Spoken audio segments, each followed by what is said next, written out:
Yes, बच्चे, so in this topic we were iron smelters and factory owners. ठीक है, we have done in this topic till now that there was a change of pattern of trade in India and other European countries. Mainly we are talking about the Britain.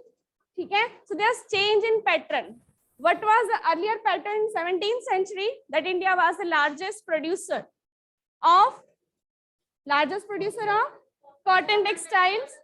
ठीक है, and its cotton was famous in the European markets, but it was famous only till the mid-18th century. What happened in mid-18th century?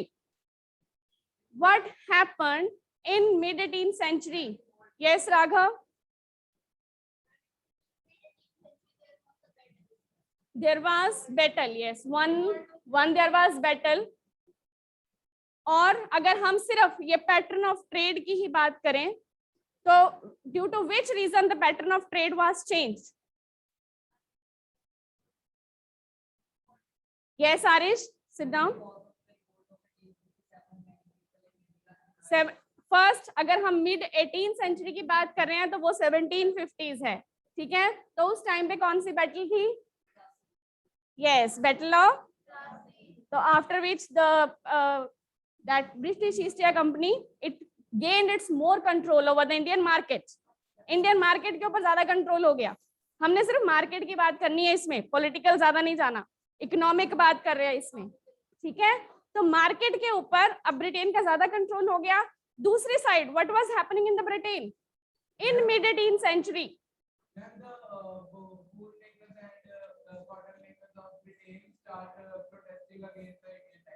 Yes, so we have started this topic, Indian textile in European markets. यही topic था जो हम continue कर रहे थे. Yes, so this topic, ये हमारा सब टॉपिक है इस टॉपिक का, Indian textile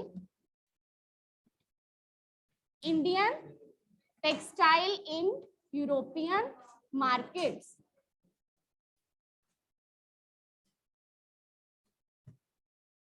So जैसे यहाँ पे हमने इंडिया और यहाँ पे इधर हम ब्रिटेन कर लेते हैं. ठीक है, सो अब टिल मिड 18th सेंचुरी हमें पता है कि India was the largest producer. India largest producer था. ठीक है, there was a great demand in the European markets. European markets में भी इंडियन कॉटन टेक्सटाइल की बहुत डिमांड थी.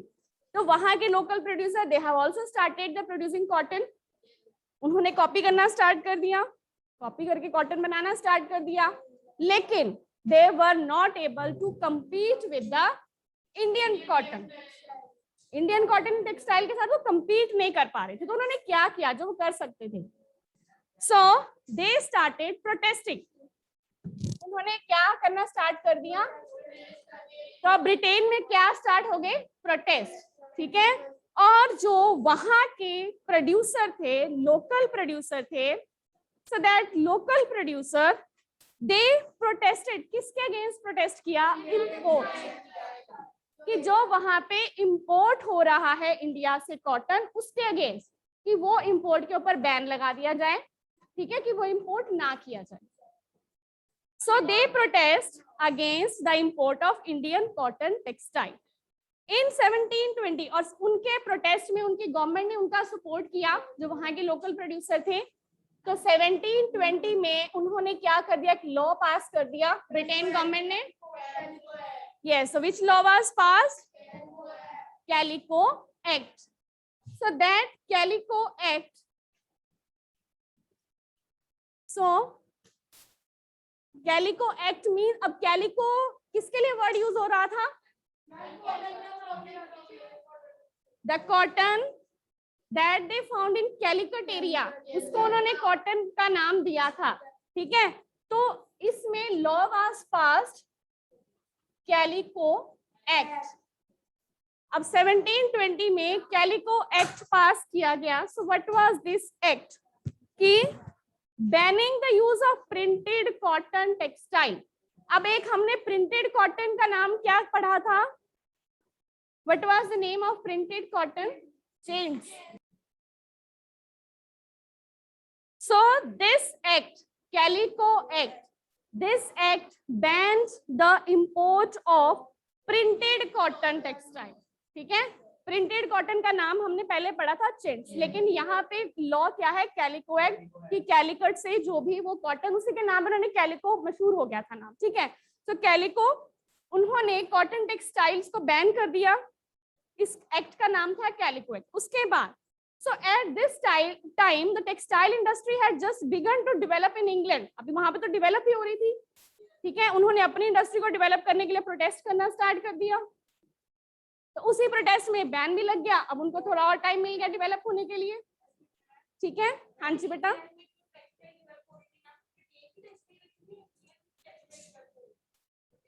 वही ब्रिटेन के लोकल प्रोड्यूसर है ना, ये यहाँ से पहले हो रही थी एक्सपोर्ट, वो इंपोर्ट कर रहे थे। अब यहाँ पे उन्होंने लॉ, ये कैलिको एक्ट क्या कर रहा था, बैनिंग ऑफ इंपोर्ट के ऊपर बैन लगा दिया। ठीक है, उस इंपोर्ट के ऊपर बैन लग गया। अब यहाँ से कोई मतलब फिर भी वहां पे डिमांड, चाहे बैन लग गया कुछ टाइम के लिए, लेकिन फिर भी उनकी डिमांड जो थी वो लोकल प्रोड्यूसर कंप्लीट नहीं कर पा रहे थे। ठीक है, कंप्लीट नहीं कर पा रहे थे। एक कंडीशन, अभी सिचुएशन बनी हुई थी। एक तो ये रीजन हो गया, ठीक है, कि हम कह रहे हैं कि इंडियन कॉटन की जो डिमांड थी वो थोड़ी सी कम होगी, उस पर असर हुआ थोड़ा सा। ठीक है, बाकी यूरोपियन मार्केट्स हैं अभी, ये सिर्फ ब्रिटेन है, हम सिर्फ ब्रिटेन की बात कर रहे हैं ना, लेकिन यूरोपियन मार्केट्स बाकी भी हैं, सिर्फ ब्रिटेन को ही हम एक्सपोर्ट नहीं कर रहे थे। ठीक है, अब इसके साथ साथ English producer they also wanted to secure market within the country by preventing the entry of Indian textile, the first to grow under the government protection। Government की प्रोटेक्शन मिल गई उनके, गवर्नमेंट की प्रोटेक्शन मिल गई उनको। Then calico printing industry उन्होंने Britain में establish कर ली। ठीक है, उसके बाद यहाँ इंडिया की, तो उनके पास मार्केट के ऊपर कंट्रोल हो ही रहा है धीरे धीरे।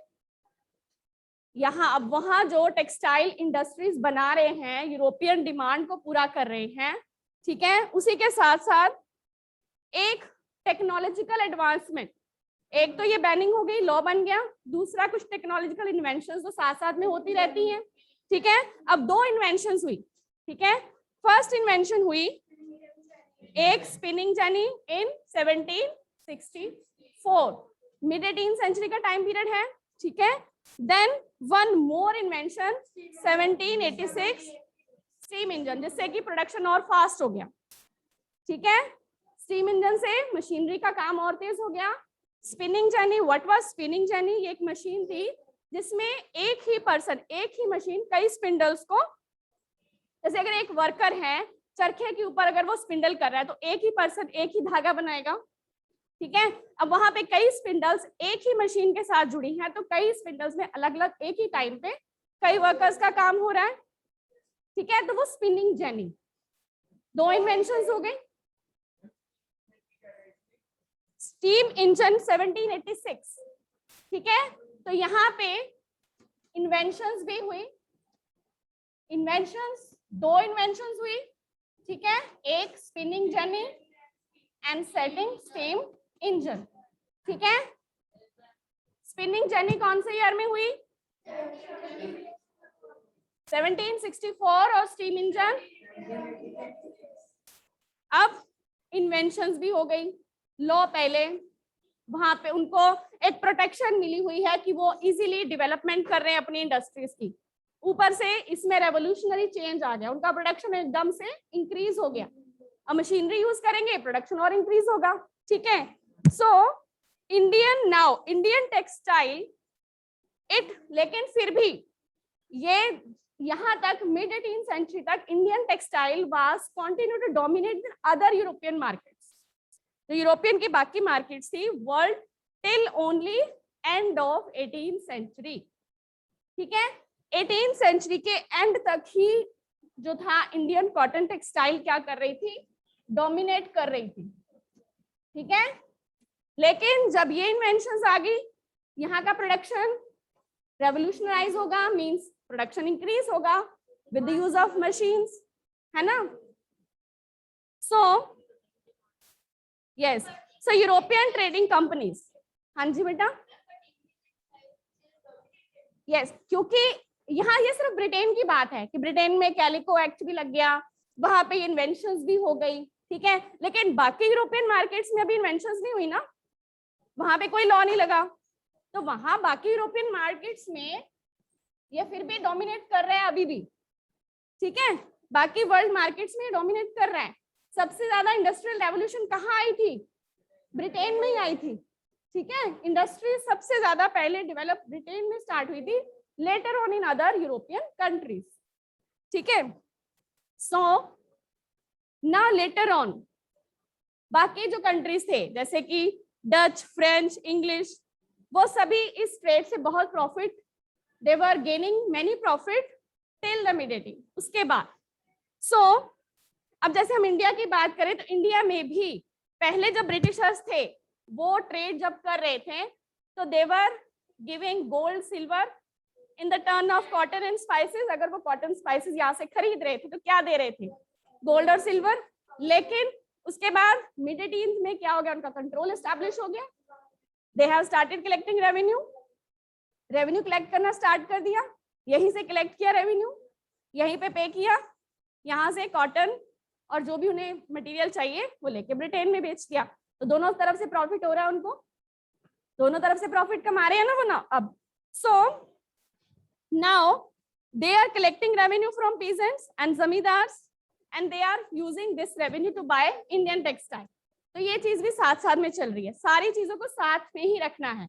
इन्वेंशंस भी हो रही हैं, ठीक है, बैन भी लगा है, साथ साथ में जो ब्रिटेन यहाँ पे जो ब्रिटिश ईस्ट इंडिया कंपनी है, ईस्ट इंडिया कंपनी, उसका भी कंट्रोल एस्टैब्लिश हो चुका है, ठीक है। यहाँ मिड-18 इसके साथ साथ ही है, देख लो, है ना। तो यहाँ पर भी इसका कंट्रोल एस्टैब्लिश हो चुका है। अब कंट्रोल ओवर इंडियन मार्केट मतलब पॉलिटिकल भी हो गया, तो मार्केट के ऊपर तो अपने आप कंट्रोल कर लेंगे, है ना। उसके बाद 1757 में जब यहाँ पे बैटल हुई, है ना, तो उसके बाद उनको पॉलिटिकल कंट्रोल हो गया, रेवेन्यू कलेक्ट करना स्टार्ट कर दिया, तो अपनी मर्जी से, तो वो उसके बाद हमने अगले टॉपिक्स में किया था कि they were forcing producer to grow the special production crops which were market in which were demand in European markets, है ना। नेक्स्ट टॉपिक में हमने ये भी किया था कि जिन इंडस्ट्रीज के लिए जिन रॉ मटेरियल की डिमांड थी, धीरे धीरे उन्होंने उनके लिए भी फोर्स करना स्टार्ट कर दिया था। वो कब बंद हुई थी? After which revolt? 1857। उसके बाद क्या हो गया था? ब्रिटेन गवर्नमेंट का सीधा कंट्रोल हो गया था, उससे पहले तो ये ईस्ट इंडिया कंपनी ही कंट्रोल कर रही थी, ठीक है।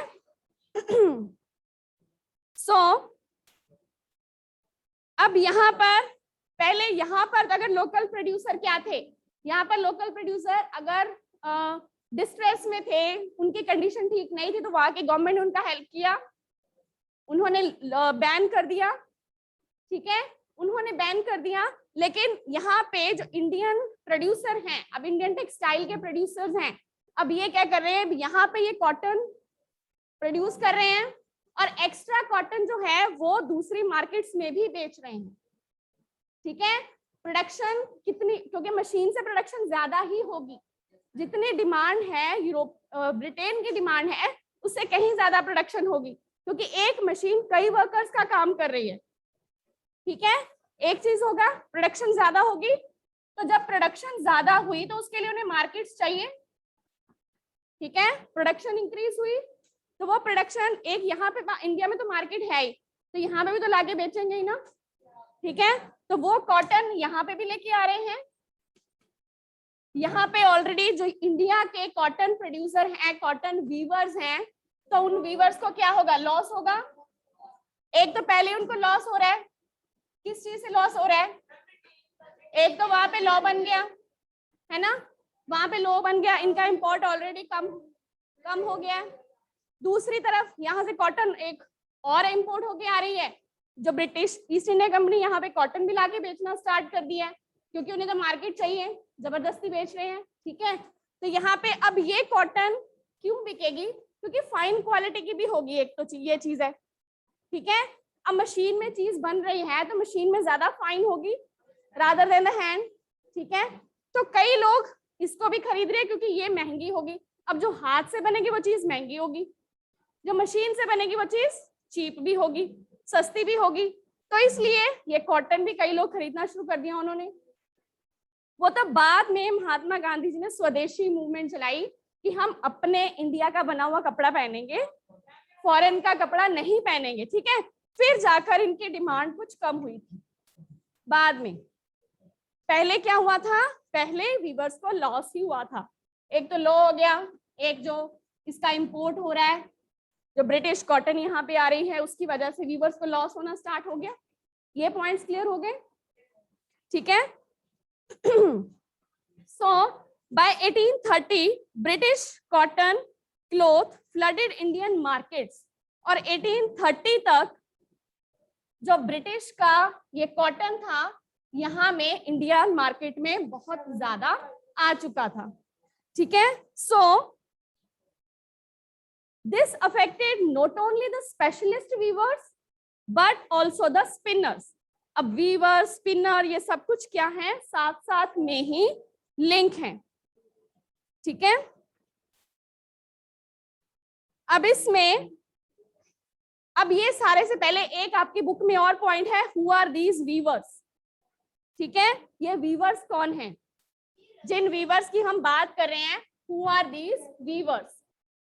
अब इन वीवर्स का भी एक प्रॉपर क्या है, हाँ जी, Navya Narish, it is third time.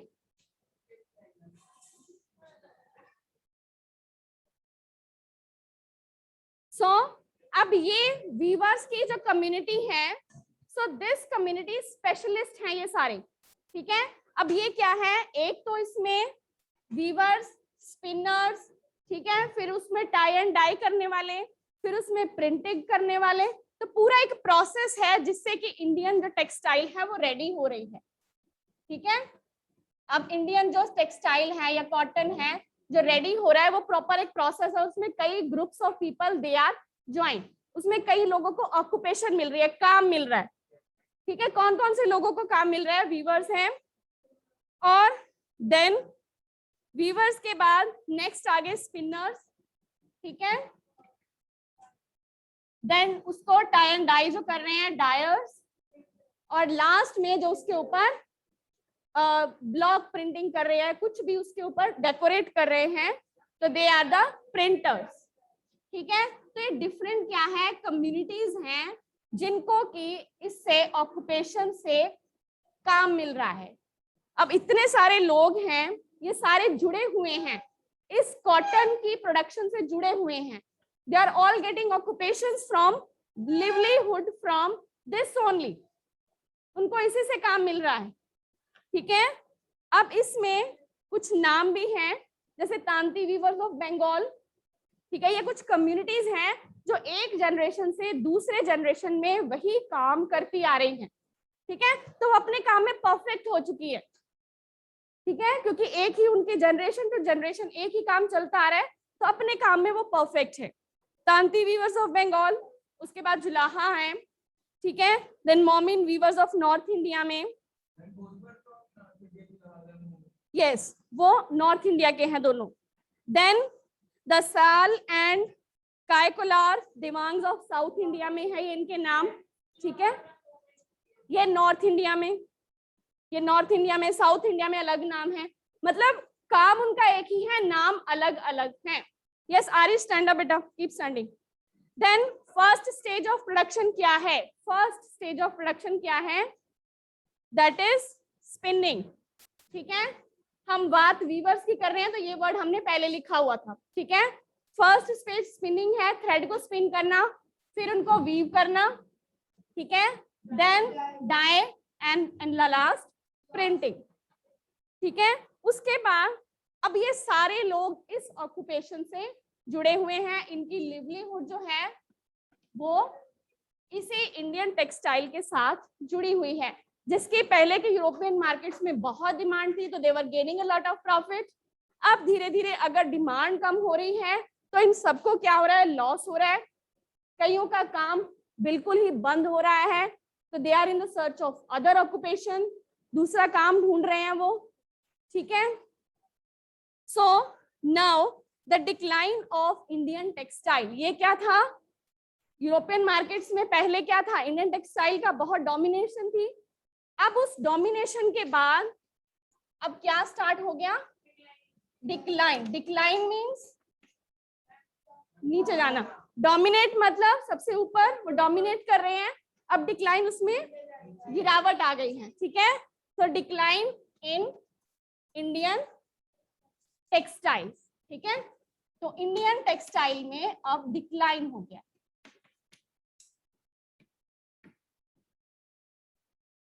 So yes शब्द, so why there was decline of India से जो जाती है लखीमपुर खीरी की तरफ, तो लखीमपुर खीरी जाने से पहले अखिलेश यादव यही अपने घर के बाहर धरना प्रदर्शन। Madhav Kapoor, roll number 22। Yes, unmute yourself, Madhav Kapoor now. TV को स्विच ऑफ करके माधव अपने आप को अनम्यूट करो। यस माधव कपूर। शब्द यू सिट डाउन, बैठो। हाँ जी Madhav, unmute yourself and tell me what we have discussed.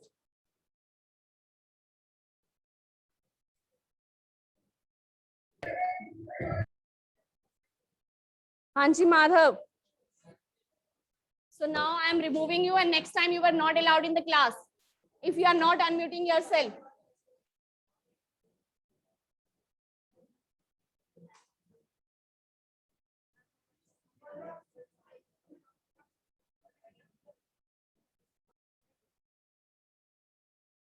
So the reasons of decline in Indian cotton textile. The first reason, increase in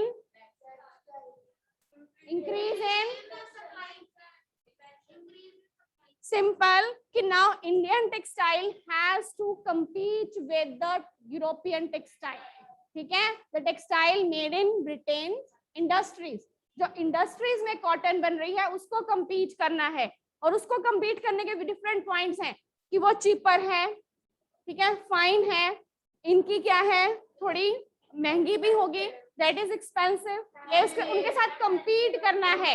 वो अगर ऑर्डर है तो वो बहुत जल्दी ऑर्डर कंप्लीट कर रहे हैं, इनको ऑर्डर कंप्लीट करने में टाइम लगता है। तो दिस इज कि they have to compete with the Britain, the textile that is made in Britain industries. Now second, एक तो ये हो गया कि उनको compete करना पड़ रहा है। सेकेंड पॉइंट कि हैवी ड्यूटीज, अब एक तो बैन हो गया कैलिको एक्ट, ऊपर से अगर वो इंपोर्ट कर भी रहे हैं, कहीं ना कहीं इंपोर्ट अलाउड भी है, तो उसके ऊपर टैक्स बहुत पे करना पड़ रहा है, ठीक है। तो देयर इज हैवी ड्यूटीज और heavy tax they have to pay on the, अगर वो यहाँ से कुछ एक्सपोर्ट कर रहे हैं तो वहां पर इन गवर्नमेंट ने उनके ऊपर ड्यूटीज लगाई हुई हैं, ठीक है। टैक्स ड्यूटीज हैं, इंपोर्ट ड्यूटीज हैं, तो वो ड्यूटीज टैक्स इनको देना पड़ता है, तो इस चीज का रेट क्या हो जाता है, और ज्यादा, ठीक है। जो ऑलरेडी एक्सपेंसिव है उसका रेट क्या है, और ज्यादा हो जाता है। तो ये भी उनके सामने क्या है, चैलेंजेस हैं। तो इन सारे चैलेंजेस की वजह से जो इंडियन टेक्सटाइल थी वो डिक्लाइन। अब इसमें क्या इनको इतना फायदा नहीं हो रहा जितना इनका उसमें एक्सपेंडिचर हो रहा है। एक तो ऑर्डर के लिए टाइम चाहिए, ऊपर से हैंडमेड है, एक्सपेंसिव होगा, ऊपर से हाई ड्यूटीज भी उसके बीच में ऐड होगी। अगर उनको टैक्स देना पड़ रहा है तो वो प्राइस में ही ऐड करेंगे ना, प्राइस में ऐड करके बेचेंगे, तो उनका कॉटन और महंगा हो रहा है। लेकिन जो मशीन मेड है वो चीपर है, ठीक है, ऑर्डर भी बहुत जल्दी कंप्लीट हो रहा है, तो इसलिए इन सबको कंपीट करना उनके लिए मुश्किल हो रहा था। तो that is why Indian industry was in the stage of decline, ठीक है। अब ये सारे पॉइंट्स को आप कई पॉइंट्स में एक्सप्लेन कर सकते हो, ठीक है। So by the beginning of 19th century, अब 18th सेंचुरी के लास्ट तक इंडियन टेक्सटाइल का डिक्लाइन जो है वो स्टार्ट होना शुरू हो चुका है, ठीक है।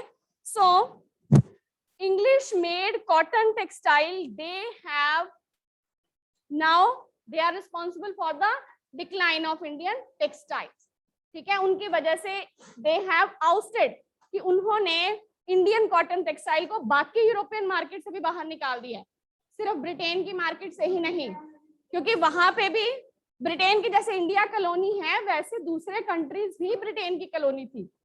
जैसे India is one of the colony of Britishers, बाकी अफ्रीका के, एशिया के और भी कंट्रीज ब्रिटेन की और बाकी कई यूरोपियन कंट्रीज की कॉलोनीज थी।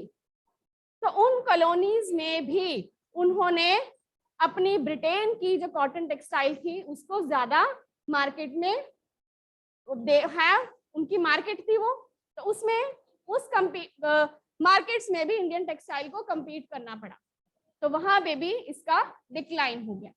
ठीक है, तो इस तरह Indian industry, textile industry, it faced a worst hit. ठीक है, so next that we will discuss, ठीक है, next class. Till now, if anyone is having any doubt, yes beta. So what is the different persons they are involved in this production of Indian textiles? What are the various groups of persons they are involved? Hanji Raghav. Yes, so these are various communities and they are earning their livelihood from this occupation. Okay then, thank you beta.